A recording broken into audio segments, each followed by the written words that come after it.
እግዚአብሔር ለቃሉ ይቀናል። እስቲ ተናገሩ። ለምኑ ይቀናል አልኳችሁ? የሚናገረውን በቃ ወገኖቼ፣ ዓለም የሚነግራችሁን አትስሙ፣ ልባችሁ የሚነግራችሁን አትስሙ። እግዚአብሔር የሚነግራችሁን ግን ስሙ። እግዚአብሔር አምላክ የሚናገረውን እሰማለሁ አለና ለማን እንደሚናገር ሲናገር ልባቸውን ወደ እርሱ ለሚመልሱ እግዚአብሔር ይናገራል። ልባችንን እግዚአብሔር ይመልስልን። ፈታችሁ አምጡልኝ። ሁላችንም በዛሬው ዕለት እዚህ የተሰበሰብነው ይሄ ቃል ለእያንዳንዳችን ልብ የሚያስፈልግ ቃል ነውና እንድትናገሩ እግዚአብሔር አንደበታችሁን እንዲያከናውንላችሁ ቅዱስ ፈቃዱ ይሁንልን። ፈታችሁ በሉ ሁላችሁ አምጡልኝ። እስቲ ድገሙት። ፈታችሁ አምጡልኝ። ይሄ ቃል በማቴዎስ ወንጌል ምዕራፍ 21 ቁጥር 2 ላይ ያለ የዛሬው ሰንበት ምን ይባላል? ሆሳዕና ይባላል። ሆሳዕና ማለት ሁለት ትርጉም አለው። አንደኛው ሆሳዕና ማለት መድኃኒት ማለት ነው። እስቲ ምን መልሱልኝ፣ ምን ማለት ነው? መድኃኒት። መመለስ ደስ ይላችኋል አይደል? አትቀየሙኝም። ምን ማለት ነው አልኳችሁ? መድኃኒት ማለት። አንዳንድ ሰው ቤተክርስቲያን ሄዶ ምን ልሰራ ነው ቤተክርስቲያን ሄዶ ሄድከው ሄዳ አታውቅም ሲባል እግዚአብሔር ይፍታ ለመባል የሚሉ ሰዎች አሉ።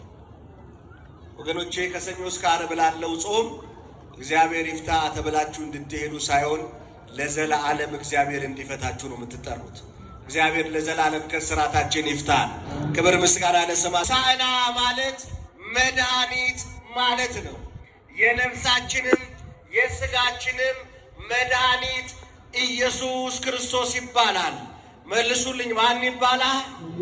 ማን ይባላል? ኢየሱስ ክርስቶስ ይባላል።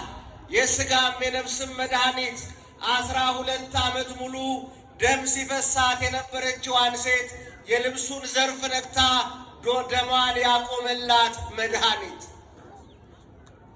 በደረቅ ግንባር ላይ ዓይን የፈጠረ መድኃኒት 38 የድንግል ማርያም ልጅ ኢየሱስ ክርስቶስ ይባላል።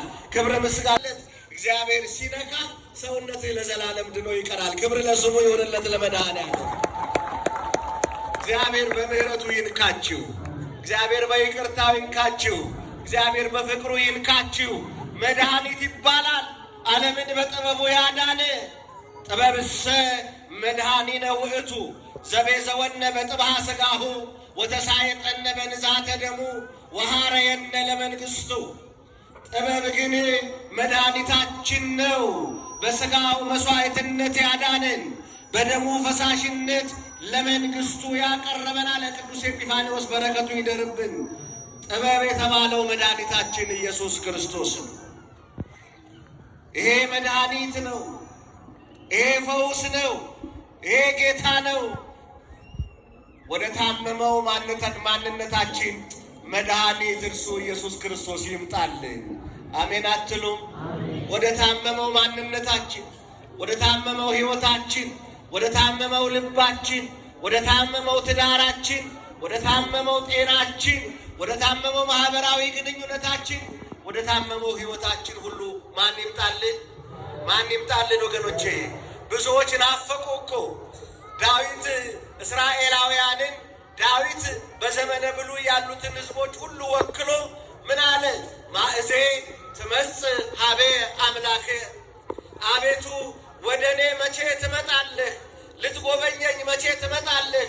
እንባዬን ልታብስ መቼ ትመጣለህ? ልታረገኝ መቼ ትመጣለህ? ጥያቄን ልትመልስ መቼ ትመጣለህ? እንባዬን ልታብስ መቼ ትመጣለህ? ጠላቶቼን ድል ልታደርግልኝ መቼ ትመጣለህ አለ። ዳዊት አላየም፣ እኛ ግን አየነው ኢየሱስ ክርስቶስን። ክብር ምስጋና ለአምላካችን ለእግዚአብሔር ይሁንለት። ይሄ ነው አቤቱ ጌታ ሆይ አሁን አድን። ተመልከቱ፣ አሁን አድን ማለት ነው። አሁን አድን። ማን ያድነን? አትናገሩ። ማን ያድነን? አዎ፣ ለታመመችው ኢትዮጵያ መድኃኒት እሱ ይምጣላት። ለታመመችው ቤተ ክህነት መድኃኒት እርሱ ይምጣላት።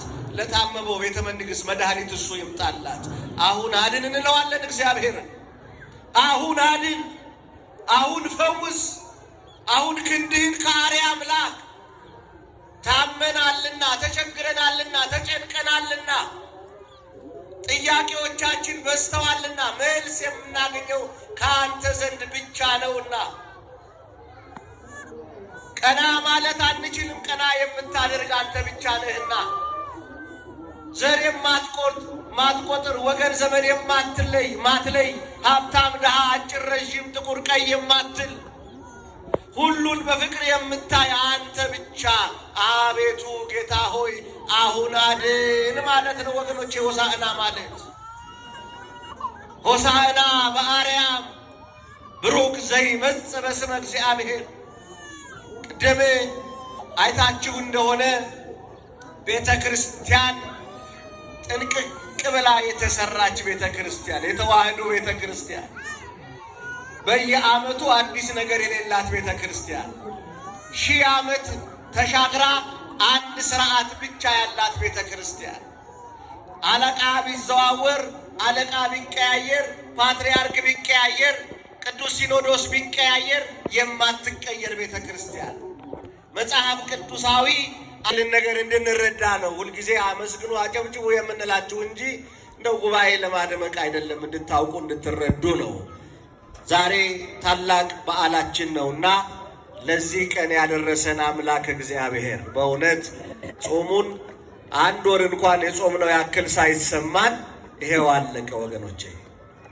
ጊዜው ምን ያክል እንደሚሮጥ እያየን ነውና ተመስገን አምላካችን እግዚአብሔር ለዚህ አድርሶናልና አሁንም ሞቅ አድርገን እናመሰግነዋለን እግዚአብሔር። ፍትሕዎ ወአምጽእዎ ሌተ። የማቴዎስ ወንጌል ምዕራፍ 21 ቁጥር 2 ላይ ያለ ኃይለ ቃል። እግዚአብሔር ለቃሉ ቀናኢ ነው።